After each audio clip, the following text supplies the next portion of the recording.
సమస్త మహిమ ఘనత ప్రభావాలు మన ప్రభు రక్షకుడైన యేసయ్యకే చెల్లునుగాక. ఆమేన్. నిత్యము నిరంతరము కొనియాడబడడానికి, స్తుతించబడడానికి యోగ్యుడు, పూజ్యుడు, మనం ఆరాధించుతున్నటువంటి దేవుడు. కాబట్టి ఆయన్ని రోజు సబ్బాతు దినమున ఆయన్ని సేవించడానికి, ఆయన్ని స్తుతించడానికి, గణపరచడానికి, మనకు మన కుటుంబానికి ఆయన ఇచ్చిన ఈ శ్రేష్టమైన అవకాశాన్ని బట్టి ఆయనకు మనం వందనాలు చెల్లించాలి. హల్లెలూయా. మరొక కళ్ళం గురించి ఈరోజు మనము ధ్యానం చేద్దాం. 2వ సమూయేలు గ్రంథములో 6వ అధ్యాయము, 2వ సమూయేలు గ్రంథం 6వ అధ్యాయము 6వ వాక్యమును మనం చదువుదాం. 6వ వాక్యము, 2వ సమూయేలు గ్రంథం 6వ అధ్యాయ 6వ వాక్యం. వారు నాకోను కళ్ళము దగ్గరకు వచ్చినప్పుడు ఎడ్లకు కాలు జారినందున ఉజ్జా చేయి చాపి దేవుని మందసమును పట్టుకొనగా యెహోవా కోపము ఉజ్జా మీద రగులు కొనెను.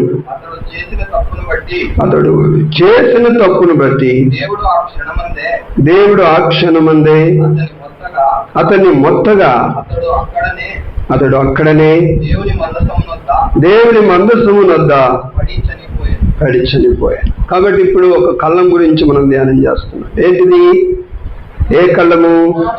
నాకోను కళ్ళం. పోయిన వారంలో వర్ణాను కళ్ళము గురించి మనం ధ్యానం చేసాం. ఇప్పుడు నాకోను కళ్ళం. కాబట్టి ఇశ్రాయేలీయులకు ఫిలిష్తీయులకు యుద్ధము జరిగినప్పుడు ఫిలిష్తీయులు ఇశ్రాయేలీయుల మందసాన్ని తీసుకెళ్ళిపోయారు. కాబట్టి ఇశ్రాయేలీయుల దేశంలో ఫిలిష్తీయుల మందసము ఉండగా ఫిలిష్తీయులు ఇశ్రాయేలు దేవుని యొక్క బలమునకు తట్టుకోలేక తిరిగి దానిని ఇశ్రాయేలు దేశానికి పంపించారు. కనుక వారు పంపించిన తర్వాత ఇశ్రాయేలీయుల దేశములో దేవుని యొక్క మందసం, 1వ సమూయేలు గ్రంథం 7వ అధ్యాయం 1వ వాక్యాన్ని మనం చూస్తే 7:1 చూస్తే, అంతటా కిర్యత్యయారీము వారు వచ్చి యెహోవా మందసమును తీసుకొని పోయి కొండ యందుండే అబీనాదాబు ఇంట చేర్చి దానిని కాపాడుటకై అతని కుమారుడైన ఎలియాజరును ప్రతిష్ఠించిరి. కాబట్టి ఇక్కడ ఫిలిష్తీయుల దేశంలో నుండి దేవుని మందసం ఇశ్రాయేలు దేశానికి వచ్చింది. కాబట్టి ఇశ్రాయేలు దేశమునకు వచ్చినటువంటి ఈ మందసము దాదాపు అబీనాదాబు స్వాధీనములో, వారి సంరక్షణలో మరి ఎన్ని నెలలు ఉంది? ఎన్ని సంవత్సరాలు ఉంది? 20 సంవత్సరములు.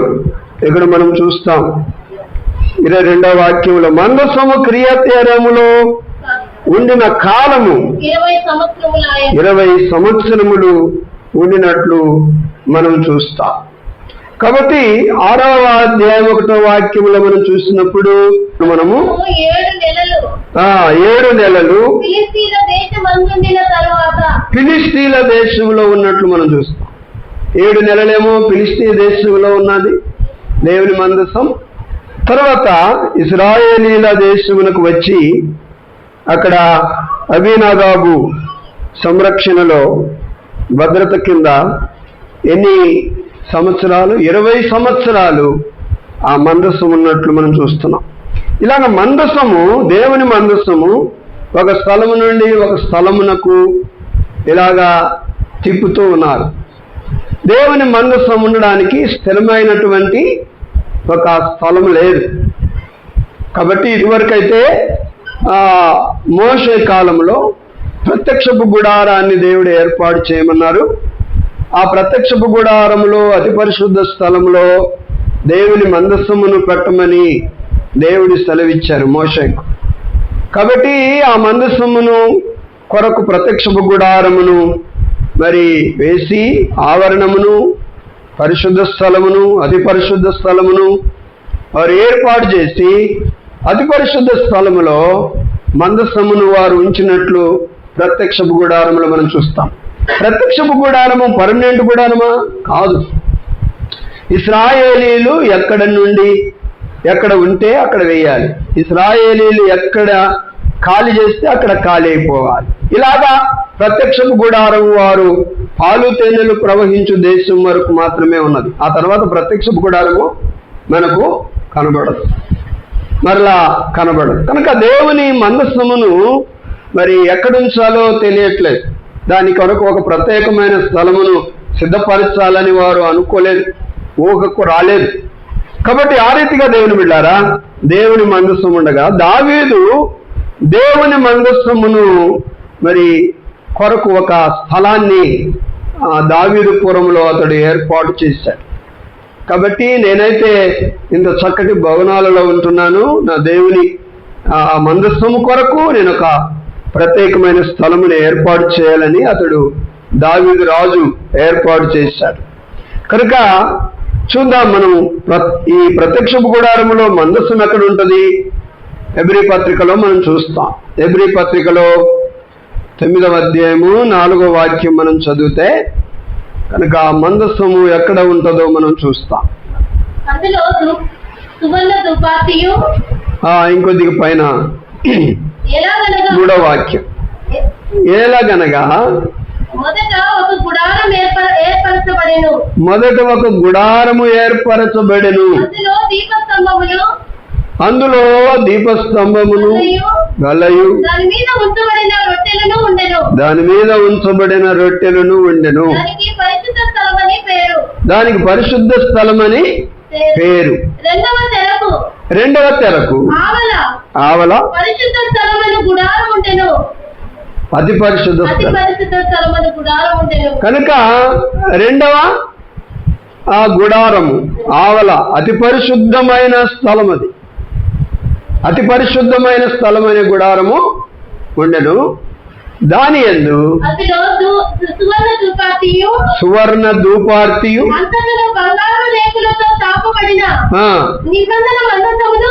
నిబంధన మందస్సమును ఉండెను. కాబట్టి మందస్సం ఎక్కడుంది? ఎక్కడుంది? కనుక మూడు ఉంటాయి. ఒకటి ఆవరణము, 2 పరిశుద్ధ స్థలం, 3 అతి పరిశుద్ధమైన స్థలం. కనుక ఈ మందస్సం ఎక్కడ ఉంటుందంటే అతి పరిశుద్ధ స్థలంలో ఉంటుంది. నిర్గమకాండం 25:10 చదవండి. 25:10 ఒక మందసమును చేయవలెను. దాని పొడుగు 2 మూరలున్నర, దాని వెడల్పు 3 మూరలున్నర, దాని ఎత్తు 3 మూరలున్నర. దాని మీద మేను బంగారు రేకు పొదిగింపవలెను. లోపలను వెలుపలను దానికి పొదిగింపవలెను. దాని మీద బంగారు జవలను చుట్టూ కట్టవలెను.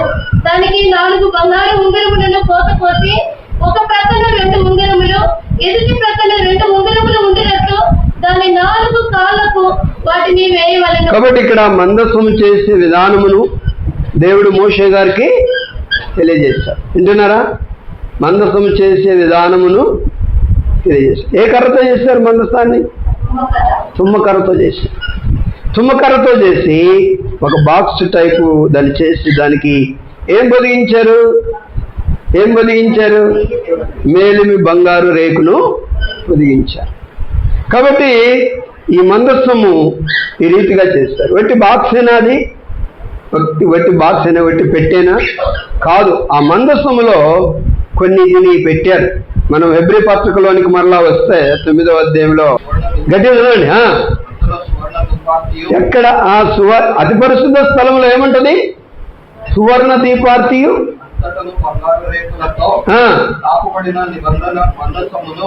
ఉండెను. ఆ మందస్సములో ఇప్పుడు ఈ మందస్సములో ఏమున్నాయి? మందస్సములో మన్నాగల బంగారు పాత్రయు చిగురించిన అహరోను కర్రయు నిబంధన పలకలను. ఎన్ని వస్తువులు ఉన్నాయి మందసంలో? 3 వస్తువులు ఉన్నాయి. ఒకటి మన్నాగల బంగారు పాత్ర, చిగురించిన అహరోను కర్ర, చేతి కర్ర, నిబంధన పలకలు ఎక్కడున్నాయి? ఆ బాక్స్లో ఉన్నాయి, ఆ మందసంలో ఉన్నాయి. కాబట్టి మందసంలో ఇవి ఉంటాయి, ఈ 3 ఉంటాయి. మన్నగల బంగారు పాత్ర, అహరోను చిగురించిన చేతికర్ర, నిబంధన పలకలంటే దేవుడు రాసి ఇచ్చిన మోషే గారికి సీనాయి కొండ మీద దేవుడు రాసి ఇచ్చిన 10 ఆజ్ఞల పలకలు ఆ మందసంలో పెట్టారు. కాబట్టి ఇవి 3 కూడా మందసంలో ఉంటాయి. కాబట్టి ఈ మందసమును మరి ఉంచడానికి ఒక ప్రత్యేకమైన స్థలం కనబడట్లేదు. ఫిలిస్తీన్లు దాన్ని పట్టుకెళ్ళి ఆ 7 నెలలు పెట్టుకున్నారు. అక్కడ వారు ఆ దేవుని యొక్క శక్తికి తాళలేక దాన్ని తిరిగి ఇశ్రాయేలు దేశానికి పంపించారు. ఇశ్రాయేలు దేశంలో అభినాదు యొక్క సంరక్షణలో ఎన్ని సంవత్సరాలు ఉంది మందసం? 20 సంవత్సరాలు అక్కడ ఉన్నది. అక్కడ నుండి దావీదుకు ఆలోచన వచ్చి, నేను మందసాన్ని నేను తీసుకుని వెళ్ళాలి, దేవుని మందసం కొరకు సిద్ధపరిచిన దావీదు పురమునకు ఈ మందసాన్ని తీసుకుని వెళ్ళాలి అన్న ఉద్దేశంతో అతడు సిద్ధపడి ఎక్కడి నుండి తీసుకుని వెళ్తున్నాడు? అభినాదాబు ఇంటి నుండి పెద్ద సంభ్రమంతో ఆ మందసాన్ని తీసుకుని వెళుతున్నారు. కనుక ఎక్కడి వరకు వచ్చారంటే నాకోను కళ్ళం దగ్గరికి వచ్చారు. ఆ మార్గంలో వాళ్ళు మందసాన్ని తీసుకుని వెళ్తూ ఎక్కడి దాకా వచ్చారు? నాకోను అనేటువంటి కళ్ళం దగ్గరికి వచ్చారు. కళ్ళం దగ్గరికి వచ్చేసరికి అక్కడ ఎడ్లకు ఏం జరిగిందట? కాలు జారింది. ఎడ్ల కాలు జారింది తర్వాత బండి మీద ఉన్న మందసము ఒరిగిపోయి పడిపోయే పరిస్థితిలో ఉంది. దేవుని మందసం అని.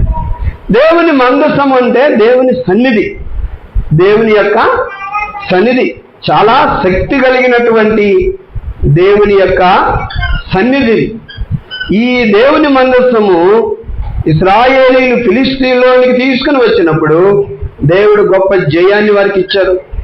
ఈ మందసమును ఎత్తుకొని వారు యోర్దాను నది నీటిలో వారి కాళ్ళు తగలగా 2 పాయలైపోయింది, చీలిపోయింది యోర్దాను నది. కాబట్టి దేవుని మందసము మహాశక్తి కలిగింది. దేవుని మందసము పరిశుద్ధమైనది. దేవుని మందసము దేవుని సన్నిధితో సమానము. కాబట్టి ఇటువంటి మరి సర్వశక్తుడైన దేవాది దేవుని యొక్క నిబంధన మందసం ఇది. ఈ నిబంధన మందసాన్ని చాలా పవిత్రంగా, పరిశుద్ధంగా, చాలా జాగ్రత్తగా, అజ్ఞానంగా కాకుండా వివేకముగా, చురుకుగా ఈ మందసమును మనము ఎక్కడ ఉంచాలో అక్కడికి తీసుకుని వెళ్ళాలి. కనుక ఆ నాకోను కళ్ళం దగ్గరికి వచ్చేసరికి ఏమైపోయింది? ఎడ్లకు కాలు జారి మందసం పడిపోయే పరిస్థితి వచ్చింది. మందసము పడిపోయే పరిస్థితి వచ్చింది. మందసమునకు పడిపోయే పరిస్థితి వచ్చినప్పుడు అక్కడ ఉజ్జా అని ఒక లేవి గోత్రానికి చెందిన వ్యక్తి ఉన్నాడు. ఆ లేవి గోత్రానికి చెందినటువంటి ఆ వ్యక్తి ఏం చేశాడంటే వెంటనే తన చెయ్యి దాచి ఆ మందసాన్ని పట్టుకున్నాడు. పడిపోకుండా పట్టుకున్నాడు. నువ్వు ఉజ్జా చేసింది మంచిదా కాదా? ఉజ్జా గారు చేసింది మంచిదా కాదా? ఏంటది? అది పడిపోకుండా పట్టుకోవటము. దేవుని మందసం కింద పడి మట్టి పడిపోకుండా గలీజు కాకుండా పట్టుకోవటం మంచిదా కాదా? మంచిదే. కానీ ఉజ్జా చనిపోయాడు. ఉజ్జా ఎప్పుడైతే ఆ మందసాన్ని తాకాడో, ఆ సర్వశక్తి కలిగిన దేవుని యొక్క నిబంధన మందసాన్ని తాకాడో, ఎప్పుడైతే మహాశక్తి కలిగిన ఆ దేవుని సన్నిధిని తాకారో, ఈ మందసానికి అనేకులు భయపడ్డారు, వణకారు. దేవుని బిడ్డలారా, కాబట్టి మనము దేవుని యొక్క వాక్యంలో చూస్తాం. కనుక ఫిలిష్తీయులు గడగడ వణికిపోయారు. మొదటి సమూయేలు గ్రంథంలో మనము చూసినప్పుడు వాక్యంలో కనుక ఫిలిష్తీయులు ఆ నిబంధన మందసమును చూసి ఇశ్రాయేలీలు 4వ అధ్యాయంలో మనం చూస్తాం. 4వ అధ్యాయంలో దేవుని యొక్క వాక్యం 6వ వాక్యం చదవండి. ఫిలిష్తీయులు ఆ కేకలు విని ఎబ్రీల దండులో ఈ గొప్ప కేకల ధ్వని ఏమని అడిగి ఎబ్రీల దండులో ఈ గొప్ప కేకల ధ్వని ఏమి అని అడిగి యెహోవా నిబంధన మందసము దండులోనికి వచ్చిందని తెలుసుకొని జడిసి అనుకొని అయ్యో ఇంతకు మునుపు వారు ఇలాగ సంభ్రమింపలేదు. అయ్యయ్యో, మహాశూరుడగు ఈ దేవుని చేతిలో నుండి మనలను ఎవరు విడిపింపగలరు? కాబట్టి వాళ్ళు ఏమంటున్నారు? మహాశూరుడంట. దేవుడు ఎవరు? మహాశూరుడు. అందుకని ఆయనకు ఒక పేరుంది, సైన్యములకు అధిపతి యెహోవా. సైన్యములకు అధిపతి. అధిపతి తన సైన్యాన్ని నడిపిస్తాడు. అధిపతి సైన్యానికి ముందు ఉంటాడు. అధిపతి జయమునకు కారకుడవుతాడు. కాబట్టి ఈయనకు ఆ పేరు సైన్యములకు అధిపతి యెహోవా నిబంధన మందసం. వారు అంటున్నారు ఈయన మహాశూరుడు, ఈయన మహాశూరుడు. కాబట్టి ఇశ్రాయేలీయులు భయపడ్డారు, వణికారు. అంతవరకు వారికి భయం రాలేదు. కానీ ఎప్పుడైతే నిబంధన మందసము దండులోనికి వచ్చిందో, సైన్యములోనికి వచ్చిందో, వారికి భయం కలిగింది, వణుకు కలిగింది. కాబట్టి దేవుని బిడ్డలారా ఆలోచన చేయండి. దేవుని మందసం ఎలాంటిది? అది పరిశుద్ధమైనది. దేవుని మందసము దేవుని సన్నిధికి సాదృశ్యం. దేవుని మందసము దేవుని శక్తి కలిగినటువంటిది. దేవుని శక్తి కలిగినటువంటిది. ఎందుకంటే ఇదిగో యాజకులు దేవుని మందసమును మోస్తూ వారు యోర్దాను నదిని దాటినప్పుడు ఏం జరిగిందో తెలుసా? యోర్దాను పై నుండి కిందకి 2 పాయలైనట్లు మనము చూస్తాం. కాబట్టి ఈ దేవుని మందసము మహాశక్తి కలిగినటువంటిది, ప్రభావము కలిగినటువంటిది. అందును బట్టి ఇది పడిపోతుందన్నటువంటి కారణంతో ఉజ్జా ఏం చేశాడు? తన చెయ్యిని చాచి ఏం చేశాడు? పట్టుకున్నాడు, మందసాన్ని పట్టుకున్నాడు. పట్టుకున్న వెంటనే దేవుని యొక్క శక్తి, దేవుని యొక్క కోపము ఉజ్జా మీదకి వచ్చింది. దేవుని కోపము ఉజ్జా మీద రగులుకున్నదంట. దేవుని కోపము ఉజ్జా మీద రగులుకున్నది. దేవుని కోపం ఉజ్జా మీద రగులుకొనగా ఉజ్జా అతడు చేసిన తప్పును బట్టి దేవుడు ఆ క్షణమందే అతనిని మొత్తగా అతడు అక్కడనే దేవుని మందసము యొద్ద పడి అందరు కూడా చాలా భయమునకు గురైపోయారు. ఇప్పుడు అభినాదాబు ఇంటి నుండి మందసాన్ని తీసుకుని వెళ్తూ అందరూ సంతోషంతో ఆనందంతో ఎంతో ఉల్లాసంగా ఉన్నారు. ఇక్కడ జరగకూడని విషాదము జరిగిపోయింది. అందరికి కూడా భయం కలిగింది. అందరూ కూడా వణికిపోతున్నారు. ఏమవుతుందో ఏమో, ఏం జరుగుతుందో ఏమో. ఎందుకంటే దేవుని యొక్క ప్రభావము ఆ మందస్థములో నుండి, ఆయన సన్నిధి, ఆయన శక్తి మరి వచ్చి ఉజ్జయాన్ని చంపింది. ఉజ్జయ ఏం చేశాడు? తప్పేం చేయలేదు కదా. దేవుని బిడ్డారా, దేవుని మందసాన్ని, దేవుని యొక్క సన్నిధిని, దేవుని ప్రసన్నతను ఎలాగంటే అలాగ మనం తాకూడదు. అది పడిపోతుందనో, అది జారిపోతుందనో, నువ్వేదో కాపాడాలని, నువ్వేదో దాన్ని సంరక్షించాలని, అలాంటి వాడు కాదు దేవుడు. దేవుడు పడిపోతున్నాడు పట్టుకోండి అనేవాడు కాదు దేవుడు. ఆయన మహాప్రభావం కలిగిన వాడు, మహాశక్తి కలిగిన వాడు. కనుక ఎలాగంటే అలాగా ఆయన పట్టుకోకూడదు, ఎలాగంటే అలాగా ఆయన ముట్టుకోకూడదు. అలాంటి జీవితంతో మనం ఉండి ఆయన మనము టచ్ చేయకూడదు. ఎందుకంటే ఆయన మహాపరిశుద్ధుడు.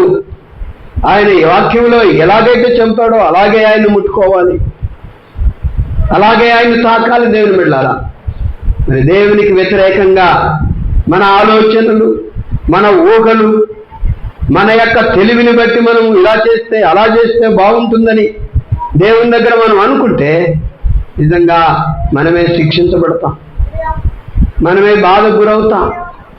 అందుకొరకు దేవుని పిల్లలమైనటువంటి మనము జాగ్రత్తగా దేవుని సన్నిధిని మనం ఏం చేయాలి?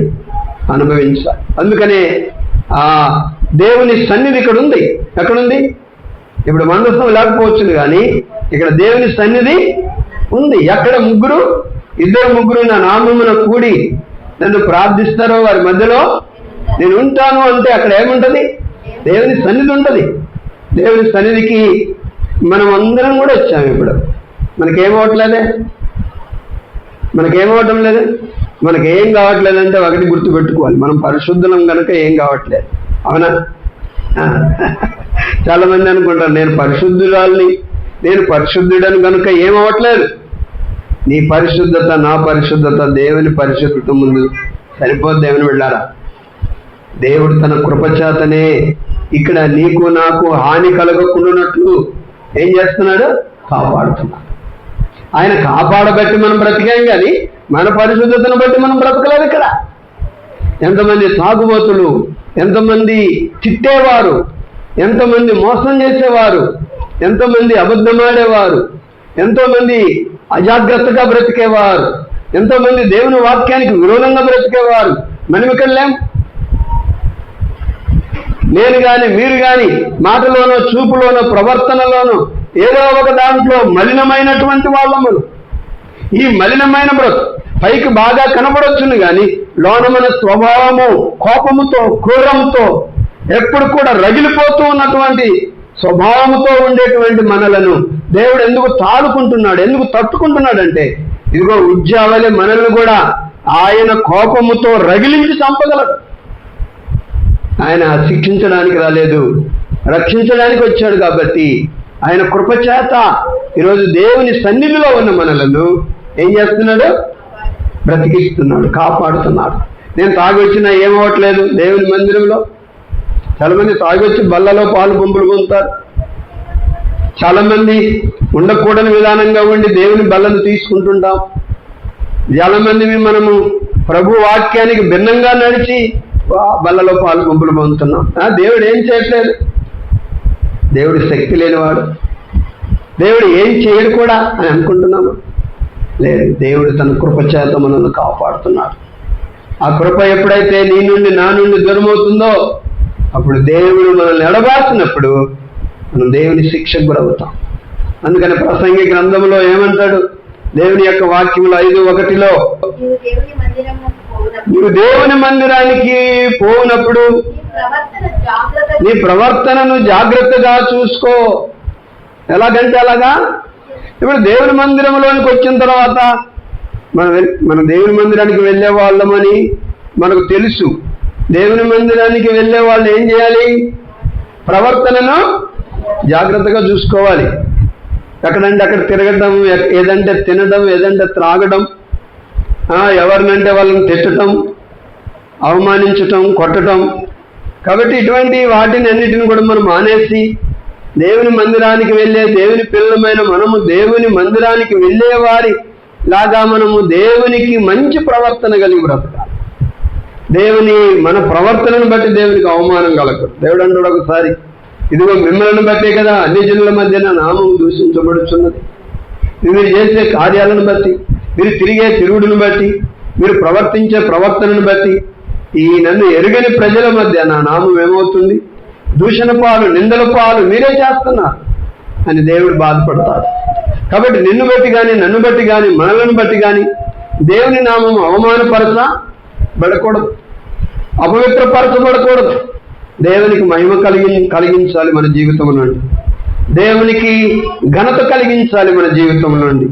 అందుకనే ప్రసంగి అంటారు, మీరు దేవుని మందిరానికి వెళ్ళేటప్పుడు మీ ప్రవర్తనను జాగ్రత్తగా చూసుకోండి. అజాగ్రత్తగా మీరు వెళ్ళొద్దండి. మీ ప్రవర్తన జాగ్రత్తగా ఉండాలి. మీ మాటలు, మీ నడక, మీ ఆలోచనలు, మీ క్రియలన్నీ కూడా పవిత్రంగా, పరిశుద్ధంగా, ఒకరిని నొప్పించకుండా, ఒకరిని బాధించకుండా, దొంగతనం చేయకుండా, అబద్ధం ఆడకుండా నీతిగా బ్రతకాలి. ఈ రీతిగా బ్రతికినప్పుడు దేవుని మందిరానికి వెళ్ళటం ద్వారా మీకు ఒక మేలు కలుగుతుంది, దీవించబడతారు. కాబట్టి ఇంకా మీ ప్రవర్తనే మారకపోతే, ఇంకా మీ మాటల తీరే మారకపోతే, మీ చూపులే మారకపోతే, మీ క్రియలే మారకపోతే, మీ ప్రవర్తన దేవుని మందిరానికి వెళ్ళినా ఇంకా శుద్ధి కావటం లేదు, పవిత్రపరచబడటం లేదు. అందుకొరకే దేవుని మందిరానికి వెళ్ళే మనము మన ప్రవర్తన ఏం చేయాలా? జాగ్రత్తగా చూసుకోవాలి. మన ప్రవర్తన సరిగా లేకుండా దేవునికి ప్రార్థన చేస్తాం, దేవుడు నాకు ఏమి ఇవ్వలేదండి అంట. నీ ప్రవర్తన సరిగా లేకుండా దేవునికి ప్రార్థన చేస్తావు, దేవుడు నాకు ఏమి ఇవ్వలేదండి దేవుని మీద నేరం మోపుతావు. నీ ప్రవర్తన సరిగా లేక నువ్వు అనుకున్నది జరగాలని దేవుని సన్నిధికి వస్తావు, నువ్వు జరగకపోతే అది దేవుడు నాకు ఏం చేయలేదని అనుకుంటావు. కాబట్టి అలాగనుకోండి, ముందు నీ ప్రవర్తన చూసుకో. నీ యొక్క ప్రవర్తన సరిగా ఉన్నప్పుడు, వాక్యానుసారంగా మీరు నేను సరిగా ఉన్నప్పుడు దేవుడు మనం అడిగింది ఇస్తాడు, దేవుడు మనకు కావలసింది చేస్తాడు, దేవుడు మన పక్షాన ఉండి వ్యాజ్యం ఆడతాడు దేవుని బిడ్డ.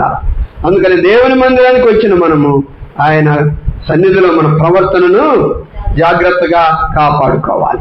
కాపాడుకున్న మనము పడిపోకుండా జాగ్రత్తగా చూసుకోవాలి. మనం జారిపోకుండా ఈ లోకంలో జాగ్రత్త చూసుకోవాలి. మనము ఏ విధము చేతనైనా కుడి ఎడమలకు తొలగిపోకుండా మనల్ని మనం భద్రపరచుకోవాలి. వాక్యానుసారంగా మనం జీవించాలి. పవిత్రుడైన దేవునికి అవమానం తీసుకుని రాకుండా జాగ్రత్తగా ఉండాలి. ఒక ఇంట్లో కుమార్తె గాని కుమారుడు గాని ఒక తప్పు చేసినప్పుడు, చేయకూడని పని చేసినప్పుడు ఇంట్లో ఎవరిని అంటారు? తల్లిని అంటారు, తండ్రిని అంటారు. ఇలాంటి పెంపకం పెంచుతున్నాను తల్లిని తండ్రిని మరి బయటకు వచ్చినప్పుడు వారికి తల సిగ్గుతో ఉంచుకునేలాగా మన పిల్లలు చేసినటువంటి తప్పును బట్టి మనకు అవమానం కలుగుతుంది, మనకు అమర్యాద కలుగుతుంది. అందరితో మనం సరిగా మాట్లాడలేం, అందరి ముందు మనం తల ఎత్తుకోలేం. ఎందుకంటే మన పిల్లలు చేసిన పని అందరికీ తెలిసిపోయింది కాబట్టి ఎక్కడికి వెళ్ళినా విలువగా ఘనంగా మనం బ్రతకలేం. ఈ రోజున దేవుని పిల్లలమైన మనం కూడా దేవునికి విరోధంగా ఏదైనా జరిగించినప్పుడు దేవునికి కూడా మనం అవమానం తెచ్చినట్లే, దేవునికి కూడా మనం అపకీర్తి తెచ్చినట్లే. అందుకొరకు దేవుని పిల్లలమైనటువంటి మనం కూడా దేవునికి ఘనంగా గౌరవంగా ఏం చేయాలి? బ్రతకాలి. మన ప్రవర్తన ఎలా ఉంచుకోవాలి? జాగ్రత్తగా చూసుకోవాలి. కాబట్టి ఉజ్జా ఏం చేశాడంటే ఏమాత్రం కూడా ఆలోచన చేయకుండా దేవుని మందస్థాన్ని నేను కాపాడుతానని తన చెయ్యితో పట్టుకున్నాడు. పట్టుకున్న వెంటనే దేవుని కోపం అతని మీద రగులుకుంది. దేవుని కోపము అతని మీద రగులుకుందంట.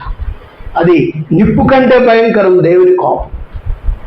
అది నిప్పు కంటే భయంకరమైనది దేవుని కోపం. ఆ దేవుని కోపం ఎప్పుడైతే రగులుకుందో చక్కటి ఆరోగ్యంగా బలంగా ఉన్న ఉజ్జా అక్కడికక్కడే పడి చనిపోయాడు. అది వేల వందల జనాలకన్నిటికీ కూడా అందరికి కూడా భయం పుట్టించింది, వణకుడు పుట్టించింది. దేవుని బిడ్డ, ఎంత భయంకరమైన విషయం. కాబట్టి ఈ రోజున దేవుని సన్నిధిని ఎలాగంటే అలాగ మనం తాకూడదు. దేవుని మందిరమునకు ఎలాగంటే అలాగా తాకూడదు. ఒకవేళ మన అజాగ్రత్త వలననే మనం దేవుని ఆశీర్వాదాలు పొందుకోవట్లేదు, మనం అవిధేయత వలననే దేవుని దీవెనలు మనం పొందుకోవట్లేదు. ఉజ్జకు మరణము కలిగింది కానీ మన జీవితంలో మరణం కలగలేదు. కాకపోతే దేవుని యొక్క ఆశీర్వాదాలు మనం పొందలేకపోతున్నాం. కాబట్టి దేవుని సన్నిధికి ఎలాగుండి రావాలో అలాగ ఉండి వస్తే మంచిది. కనుక ఉజ్జా ముట్టగానే దేవుని కోపం రగులుకొని ఉజ్జా అక్కడికక్కడే ప్రాణాలు విడిచాడు, చనిపోయాడు. కాబట్టి దావీదు గారి యొక్క ఆలోచన ఏంటి? ఇది నా పురమునకు తీసుకెళ్ళాలి. దావీదు పురం అంటే తన సిద్ధపరిచినటువంటి స్థలానికి మందసాన్ని తీసుకెళ్ళాలి. ఎప్పుడైతే ఈ యొక్క విషయాన్ని దావీదు చూశాడో, ఏ విషయాన్ని? ఉజ్జా ముట్టినప్పుడు మందసాన్ని అక్కడికక్కడే దేవుని కోపం రగులుకొని చనిపోవటం చూశాడో దావీదు తన ఆలోచన మార్చుకున్నాడు. ఇది నేను సిద్ధపరిచిన స్థలానికి తీసుకెళ్ళను. ఎందుకంటే ఏదన్నా పొరపాటు జరిగితే మా ఇంటి వాళ్ళందరూ కూడా చనిపోతారు, ఏదైనా పొరపాటు జరిగితే నేను కూడా చనిపోవచ్చు. కనుక చాలా భయం పుట్టిస్తుంది, వణకు పుట్టిస్తుంది. దేవుని యొక్క మహాశక్తి, దేవుని యొక్క మహాసన్నిధి ఈ మందసములో ఉన్నది. కాబట్టి దీన్ని నా యొక్క అంతఃపురంలోనికి లేక నేను సిద్ధపరిచిన ఆ యొక్క స్థలమునకు తీసుకుని వెళ్ళను కానీ దీన్ని ఏం చేస్తాను, ఎక్కడ పెట్టాలి? ఇదిగో ఒబేదోదోము అనే గిత్తీయుడగు ఒబేదోదోము అనే వాని ఇంట్లో పెడతాను. గిత్తీయుడగు ఒబేదోదోము ఇంట్లో పెడతాను అనుకున్నాడు దావీదు. మరి ఒబేదోదోముకి ఏమన్నా అవుతే, ఒబేదోదోముకి ఏమన్నా అవుతే అలాగా అయిపోతే పోనీ, నాకేం వేరే వాళ్ళు పోతే పర్వాలేదు, నువ్వైతే బాగా సేఫ్గా ఉండాలి. దావీదు, నా ఇంటికి దేవుని మందసం వద్దు, మా ఇంటికి ఏమన్నా జరగకూడని అగత్యం జరిగితే అయ్యో ఎలాగా? కాబట్టి ఈ భయంకరమైన సంఘటన నేను చూశాను. ఇక్కడి నుంచి మందసమును నేను సిద్ధపరిచిన స్థలానికి తీసుకుని వెళ్ళను. ఇదిగో గిత్తీయుడగు ఒబేదోదోము ఇంట్లో నేను ఆ మందస్థాన్ని పెడతాను. ఆ మందస్థాన్ని జాగ్రత్తగా చూడు, వరకు పైగలాగా జాగ్రత్తగా చూసుకోబాయి. మరి ఒబేదోదోముకు భయం ఉండదా? ఒబేదోదోము చూడలేదా? ఒబేదోదోము పిల్లలు ఏం కావాలి? ఒబేదోదోము భార్య ఏం కావాలి? ఒబేదోదోము ఏం కావాలి? ఒబేదోదోము ఇంటి వాళ్ళు ఏం కావాలి? వాళ్ళు పోయినా పర్వాలేదా? దావీదు మనసును చూసేదే. అయ్యే, చాలా మంది జీవితంలో ఎట్లా ఉంటుందంటే మేమే బాగుండాలి, ఎవరు ఎట్లా నాశనమైనా పర్వాలేదు, ఎవరు ఎలాగ పోయినా పర్వాలేదు, అన్యాయం వాడికి జరిగినా పర్వాలేదు, నాకు మేలు కలగాలి, మోసం వాడికి జరిగినా పర్వాలేదు, నాకు బాగా కావాలి, నేనే బాగుపడాలి, నేనే దీవించబడాలి, ఎవరు నాశనం అయిపోయి ఎవరు పతనమైపోయినా పర్వాలేదు అని మనం ఎప్పుడు కూడా అనుకోకూడదు. దేవుని బిడ్డ, అది మనకు ఆశీర్వాదం కాదు. నేను బాగున్నాను కనుక అందరూ నాలాగే ఉండాలి, అందరూ బాగుండాలి, అందరూ క్షేమంగా ఉండాలి, అందరూ ఆశీర్వదించబడాలి, ఎవరికి ఏ హాని కలగకూడదు, ఎవరికి కీడు కలగకూడదు, ఎవరికే నష్టం కలగకూడదని అందరూ కూడా మనలాగే ఉండాలని భావించాలి. కానీ ఇక్కడ దావీదు ఎప్పుడైతే ఆ సంఘటన చూశాడో, నేను గిత్తీయుడకు ఒబేదోదోము ఇంట్లో ఈ మందసాన్ని పెడతాను, ఉంచుతాను అని అనుకున్నాను. ఏమైనా అయిపోయింది, ఏమైనా పోతే నాకు వార్త వస్తుంది అని గిత్తీయుడకు ఒబేదోదోము ఇంట్లో ఆ మందసాన్ని దావీదు ఉంచినట్లు మనం చూస్తున్నాం. తర్వాత ఏమైంది? యెహోవా మందసము 3 నెలలు గిత్తీయుడకు ఒబేదోదోము ఇంటిలో ఉండగా యెహోవా ఒబేదోదోమును అతని ఇంటి వారందరినీ కూడా ఆశీర్వదించాడు. దేవునికి స్తోత్రం. ఎలాగా? ఏమనుకున్నాడు దావీదు గారు? పోతారు వీళ్ళు, అక్కడ ముడితేనే పోయాడు, అక్కడ ముడితేనే పోయాడు, ఇక్కడ కూడా వీరింట్లో పెడితే పోతారు. ఇంకోటి తెలుసా, ఎందుకు ఆ యొక్క ఉజ్జా చనిపోయాడు అంటే, ఉజ్జా ముట్టకూడని విధానంగా ముట్టాడు. అసలు ఎలాగ మందసాన్ని తీసుకెళ్ళాలి, ఎలాగ మందసాన్ని పట్టుకోవాలి అనేది మనం చూస్తే నిర్గమకాండం 25వ అధ్యాయము 14వ వాక్యాన్ని మనం చదివితే 14వ వాక్యము ఇక 13 చదవండి. 13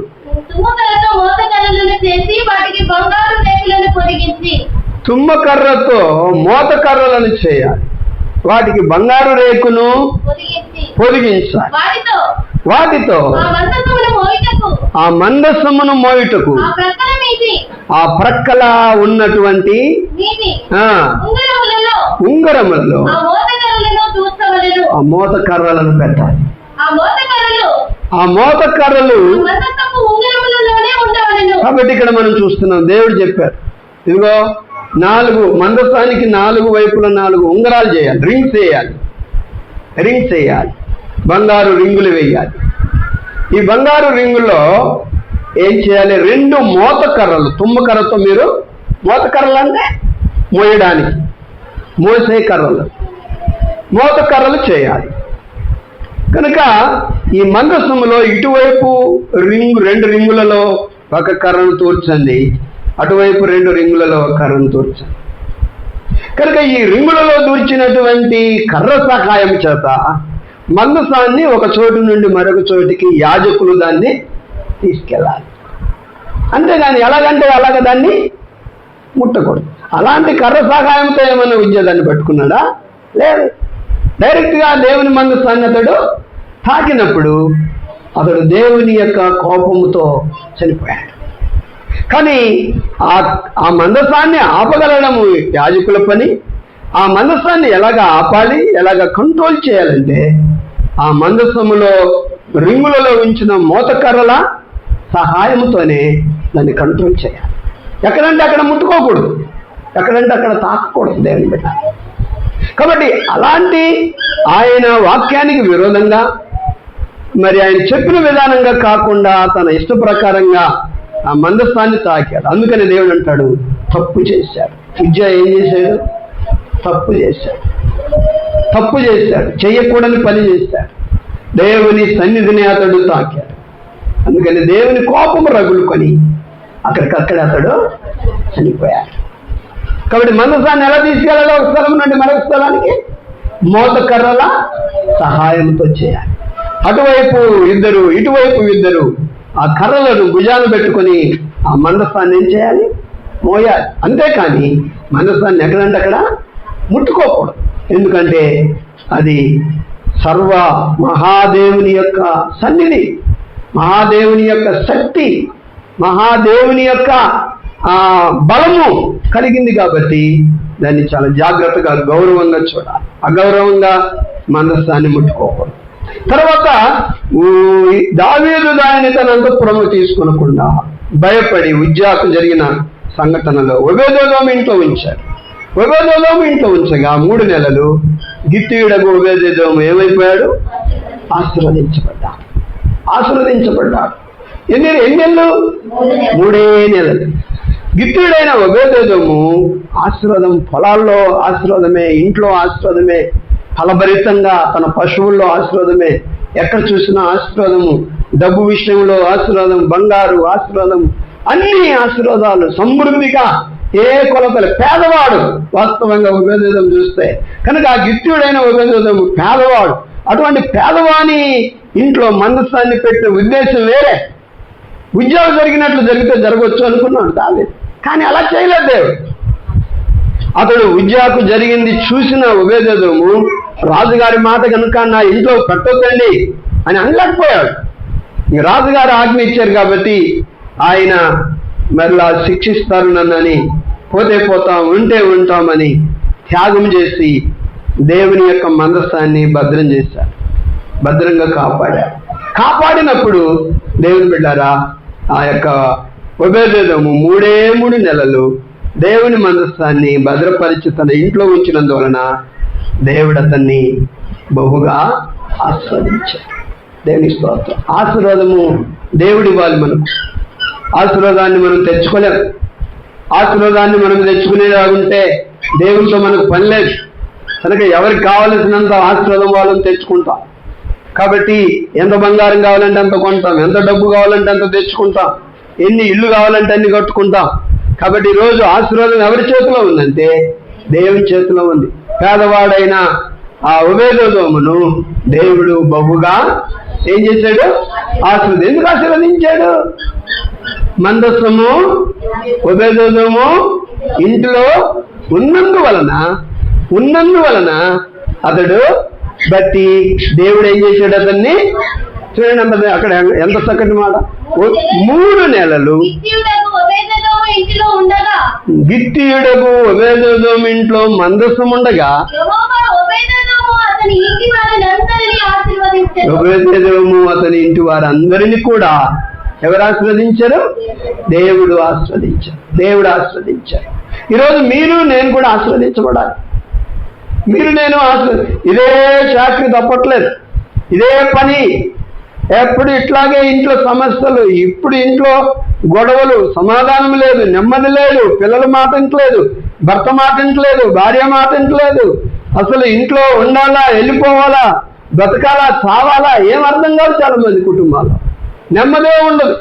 ఎప్పుడు కూడా డబ్బుకు లోటు ఉంటుంది, ఎప్పుడు చూసినా తిండికి లోటే ఉంటుంది, ఎప్పుడు చూసినా బట్టలకు లోటే ఉంటుంది. అందరూ సంపాదించిన చిల్లి సంచిలో చిరిగిపోయిన సంచిలో వేసినట్లు అయిపోతుంది. ఎందుకు ఈ సమస్యలు, ఎందుకు ఈ కష్టాలంటే దేవుని సన్నిధి నీ ఇంట్లో లేదు. ఏమి లేదు? దేవుని సన్నిధి నీ ఇంట్లో లేదు. గిట్టియుడైన ఓబేదెదోము ఇంట్లో ఏమున్నది? మందసం ఉన్నది.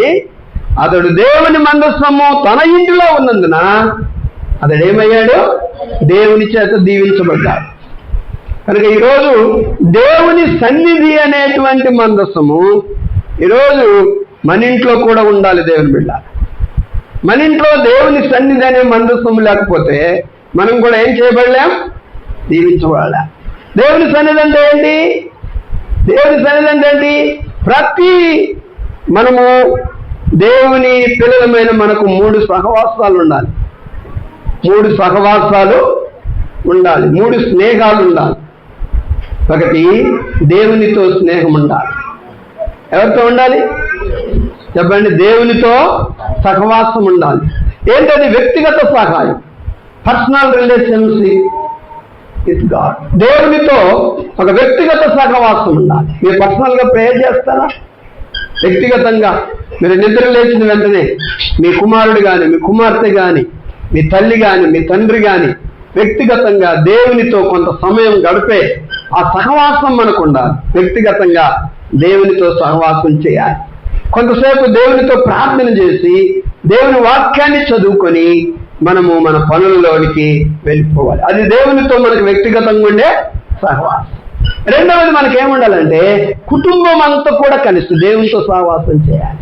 కుటుంబం అంతా మనము సాయంకాలం ఎప్పుడో అనుకూలమైన సమయాన్ని చూసుకొని మన ఇంట్లో ఉన్న వాళ్ళందరం కూడా ఒక టయాన్ని నిర్ణయించుకొని అందరం కూర్చొని ఒక పాట పాడుకొని, మీకు టైం ఎంతవరకు స్పెండ్ చేస్తారో, 1 గంట గడపగలరా, ఒక అరగంట గడపగలరా, ఎంత గడపగలరో చూసుకొని ఒక 2 పాటలు పాడి వాక్యం చదువుకొని అందరూ మోకరించి ప్రార్థన చేయాలి.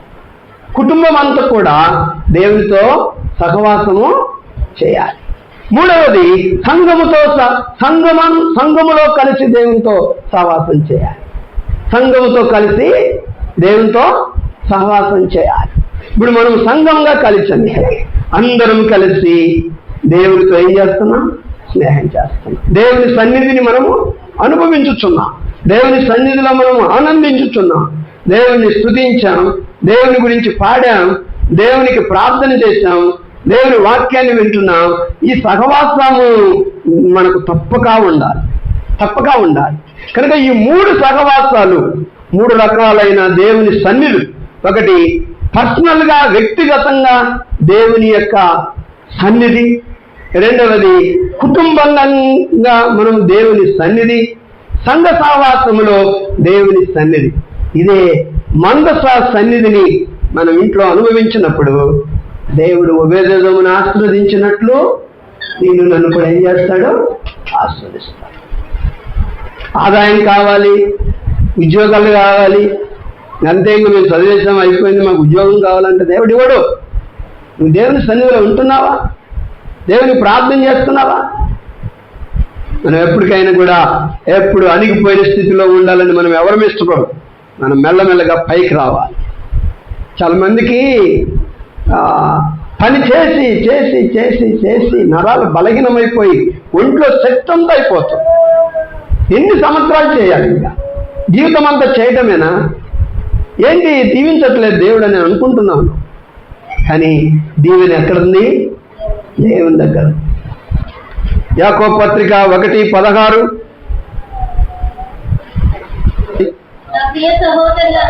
నా ప్రియ సహోదరులారా, మోసపోకుడి, శ్రేష్టమైన ప్రతి ఈవియు, సంపూర్ణమైన ప్రతి వరమును పర సంబంధమైనదే, జ్యోతిర్మయుడకు తండ్రి యొద్ద నుండి వచ్చును.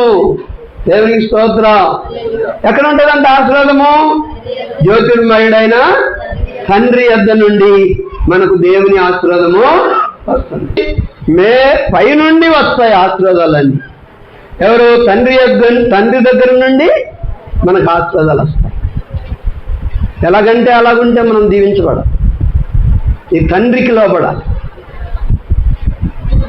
అమ్మ ఒక 1000 రూపాయలు అంటే ఇస్తాం. ఇస్తే దాన్ని అంతా పాడు చేసి ఆవిడ త్రాగి జూదమాడి స్నేహితులతో దాన్ని పాడు చేస్తే అది నీకు తెలిసిన తర్వాత మరలా ఒక 1000 రూపాయలు ఏమని అడుగుతాను, ఇస్తావా? ఇవ్వ. ఎందుకంటే వాడికి డబ్బు ఇస్తే ఏమవుతున్నది? పాడైపోతున్నారు. దేవుడు కూడా అంతే, మనం మంచివారుగా ఉంటే ఇస్తాడు. మనం దేవునికి ఇష్టలుగా లేనప్పుడు ఎట్లా ఇస్తాడు? చాలా మందికి వారికి వ్యక్తిగతంగా దేవునితో సహవాసం లేదు, దేవుని సన్నిధి వారు అనుభవించట్లేదు. రెండవది, కుటుంబంగా వారందరూ కలిసి దేవుని సన్నిధిని వారు అనుభవించట్లేదు. మూడవదిగా, సంఘ సహవాసముతో చేరి వారు దేవుని సన్నిధిని అనుభవించట్లేదు. ఈ 3 రకాలుగా నువ్వు దేవునితో స్నేహం చేయనప్పుడు దేవుడు నిన్ను ఆశీర్వదించాడు. అంటే నువ్వు కష్టపడేది వేస్తే నీకు ఆశీర్వాదం రాదు. కష్టపడుతున్నావు కానీ ఆ డబ్బులు నువ్వు అనుభవించలేవు. వండుకుంటున్నాము కానీ ఆ తిండి మనం తినలేము. ఆరోగ్యం ఉండదు, ఒంట్లో శక్తి ఉండదు. కాబట్టి ఈ రోజున దేవుడు నీతో మాట్లాడేదంటే, ఉదయం ఇంట్లో 3 నెలలు మందసం ఉన్నప్పుడు, మందసం అంటే దేవుని సన్నిధి, ఆ దేవుని సన్నిధి అతని ఇంట్లో ఉన్నప్పుడు ఉభయదోమును అతని ఇంటి వారిని దేవుడు ఆశీర్వదించాడు. ఎంత ఆశీర్వాదమో తెలుసు అది? ఎంత ఆశీర్వాదం? చదవండి ఆ మాట. 3 నెలలు ఉభయదోము ఇంట్లో మందసం ఉన్నప్పుడు ఉభయదోమును అతని ఇంటి వారిని దేవుడు ఆశీర్వదించాడు.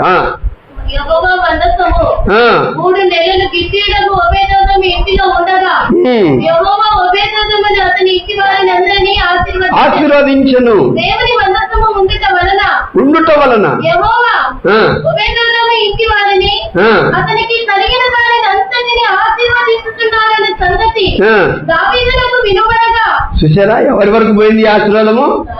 రాజు వరకు పోయింది. రాజుకు ఆశ్చర్యం కలిగించింది ఆశీర్వాదం.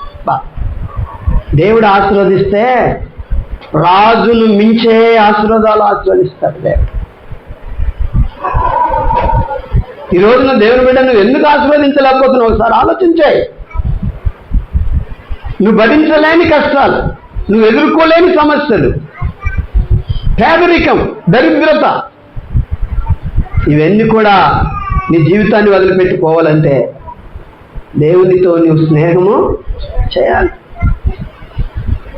ఆదివారం ఒకసారి బైబిల్ తీసుకొని వచ్చి తర్వాత అక్కడ పడేసేసి తర్వాత మరలా ఆదివారం వరకు దాన్ని చూడకుండా ఉంటే దేవుడు ఎట్లా ఆశీర్వదిస్తాడు? మనకు నీకు చదువు వస్తే చదువుకో, ప్రార్థన చేయి, అందరూ కలిసి పిల్లలను భర్తను కూడబెట్టుకో, భార్యను పిల్లలను కూర్చోబెట్టుకో.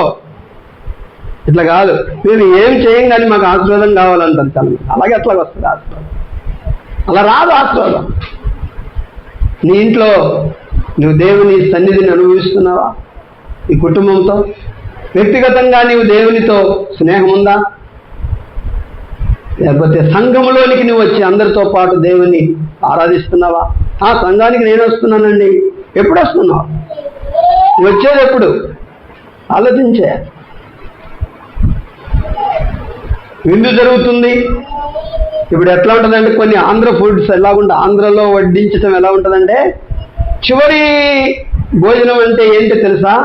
పెరుగన్నం. ఇంకా అంతే, పెరుగుతో భోజనం. పెరుగు భోజనం వచ్చిందంటే ఇంకా మరలా ఏం బెటరు, అది లాస్ట్, ఇంకా లేచిపోవాల్సిందే. కాబట్టి మనం కూడా పెరుగన్నానికి వచ్చినట్లు వస్తే ఎట్లాగా కుదరదు. అట్లా మనం ఏం చేయాలి? ఫస్ట్ ఇస్తరేసేటప్పుడే రావాలి.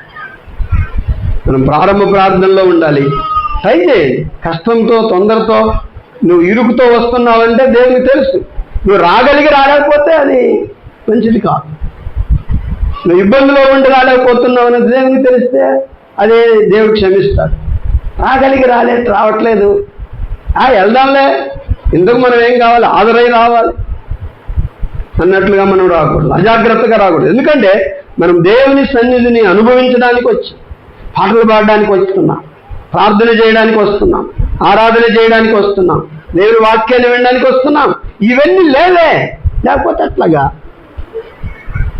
అందుకని దేవుని సంఘంతో కలిసి ప్రభువుని ఏం చేయాలి? ఆరాధించాలి.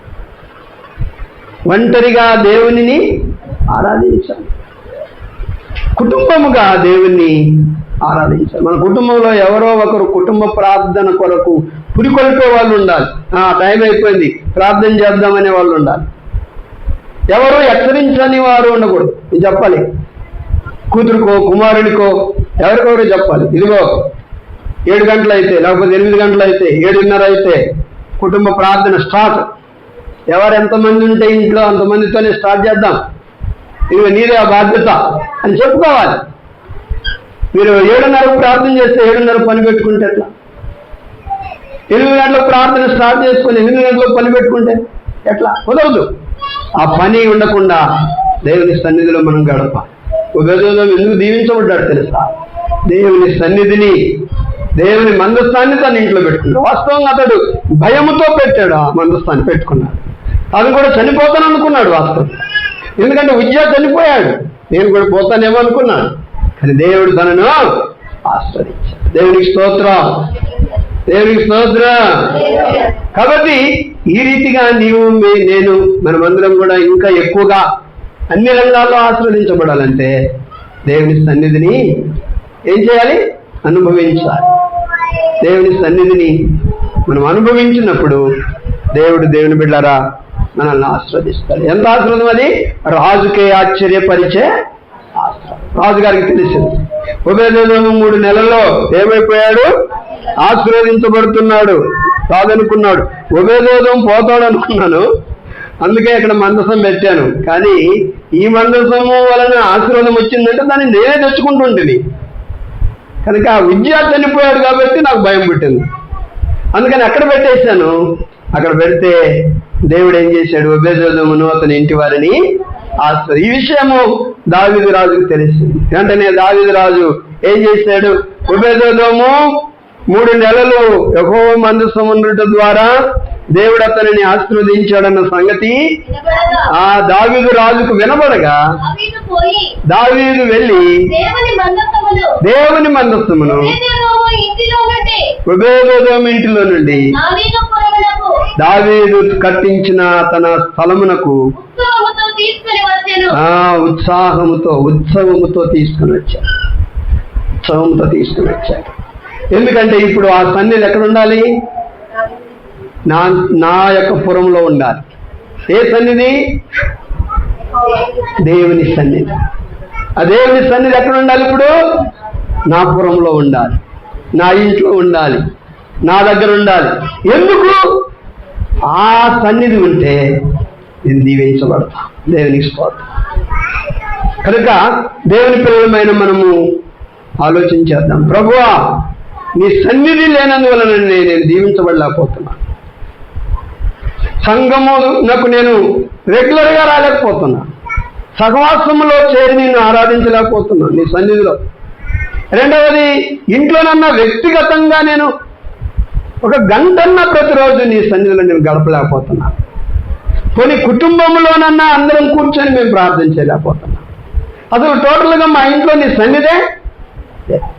ఎవరింట్లో రోజు ప్రార్థన ఉంటుందో ఆ ఇంటి మీద సాతానికి ఎటువంటి అధికారం ఉంది? దేవునికి స్తోత్రం. ఎవరి వ్యక్తిగత జీవితంలో రోజు వ్యక్తిగత ప్రార్థన, పర్సనల్ ప్రేయర్ దేవునితో ఉంటుందో వారి దేహం మీద సాతానికి అధికారము ఉండదు. కాబట్టి ఎవరైతే రెగ్యులర్గా దేవుని సన్నిధికి, మందిరానికి వస్తారో వారి మీద, వారి కుటుంబాల మీద దేవుడు ఆశీర్వదిస్తాడు. నువ్వు ప్రార్థన చేయకపోతేనే అటాక్ చేస్తుంది సాతాన్య నీ కుటుంబాన్ని. కాబట్టి ఈ రోజున ప్రభువుని అడుగుదాం. ప్రభువా, ఉబేదోదోము తన ఇంట్లో మందసమును ఎలాగైతే, నీ సన్నిధిని ఎలాగైతే ఉంచాడో, ఈరోజు ఆ రీతిగా వ్యక్తిగతంగా, కుటుంబంగా, సంఘంగా నేను కూడా నీ సన్నిధిని అనుభవిస్తాను. నీ సన్నిధి లేకుండా జీవించాము ఇన్ని రోజులు, మరచి బ్రతికాము. అందుకని కొన్ని కొరతల్లో, ఇబ్బందుల్లో, నష్టాల్లో, అవమానాలకు గురి అయిపోయాం. ప్రభువా, ఈ రోజున నాయన నేను నీ సన్నిధిని అనుభవిస్తాను అని దేవునితో మనము ఒక ఒడంబడిక చేసుకుంటే, ప్రతిరోజు కూడా, ప్రతి వారం దేవుని యొక్క మందిరానికి రావాలి. ప్రతిరోజు కూడా కుటుంబము ద్వారా, వ్యక్తిగతమైన మనము దేవునితో సహవాసం చేసినప్పుడు దేవుడు ఏం చేస్తాడు? ఆశీర్వదిస్తాడు. ప్రతి సమస్య చెప్పండి మీ కుటుంబంలో దేవునికి. ప్రతి సమస్య చెప్పండి. మీ బిడ్డల సమస్యలు చెప్పండి, మీ భర్త సమస్యలు చెప్పండి. డబ్బు కొరత, ఆహార కొరత, పని చేయలేకపోతున్నారా, అనారోగ్యమా, అవన్నీ చెప్పండి. ప్రతిరోజు ప్రార్థన చేయండి. మీరు వ్యక్తిగత ప్రార్థనలో చేయండి, కుటుంబ ప్రార్థనలో చేయండి. ఇలా చేస్తూ పోతే దేవుడు మిమ్మల్ని బహుగా ఏం చేస్తాడు? ఆశీర్వదిస్తాడు. కాబట్టి ఆశీర్వాదం అనేది చాలా శ్రేష్టమైనది. చివరిగా ఒక వాక్యం చదివి నేను ముగిస్తాను. సామెతల గ్రంథం 10:22లో ఒక వాక్యాన్ని మనం చదువుతాం. సామెతల గ్రంథం 10:22. యెహోవా ఆశీర్వాదము ఐశ్వర్యమిచ్చును, నరుల కష్టము చేత ఆశీర్వాదం ఎక్కువ కాదు. యెహోవా ఆశీర్వాదం ఏమిస్తుందా? ఐశ్వర్యం ఇస్తుంది. నీకు ఐశ్వర్యం, ఆర్థికంగా దీవించబడతావు. యెహోవా ఆశీర్వాదం. కానీ కష్టపడటం ద్వారా ఆశీర్వాదం ఎక్కువ కాదు. చాలా మంది ఏమంటారంటే, పని ఉంది కాబట్టి మేము ప్రార్థనకు రాలేకపోతాం. కష్టపడకపోతే మాకు జరిగేది ఎట్లాగా? ఇది చూస్తున్నాను. కానీ ఇదిగో నేను దేవుని మందిరానికి వెళ్తే ఏం చేయబడతాను? ఆశీర్వదించబడతానన్న ఆలోచన రానివ్వట్లేదు. సాతాను ఏం చెబుతుందంటే, కష్టపడు. బాగానే చెబుతారు మీరు, పని మానేసి దేవుని సన్నిధికి రమ్మని. కాబట్టి అలాగే చేయొద్దు, పనికి వెళ్ళు, ప్రార్థన పోతే పోయింది అని అంటాడు సాతాను. కానీ దేవుడు మనకేమి ఇచ్చేవాడు? ఐశ్వర్యం ఇచ్చేవాడు, ఆశీర్వదించేవాడు. కాబట్టి నరుల కష్టము చేత ఆశీర్వాదం ఎక్కువ కాదు. దేవుడు ఆశీర్వదించాలంటే దేవుని సన్నిధిని అనుభవించాలి. ఉపేదోము 3 నెలల్లో ఎంత గొప్ప దీవెనలు పొందుకున్నాడో మనమందరం కూడా అలాగే దేవుని సన్నిధిని అనుభవించి ఆయన దీవెనలను మనం పొందుకున్నాం. ప్రార్థన చేద్దాం. దేవుడి మాటలు దీవించునుగాక. ఆమేన్.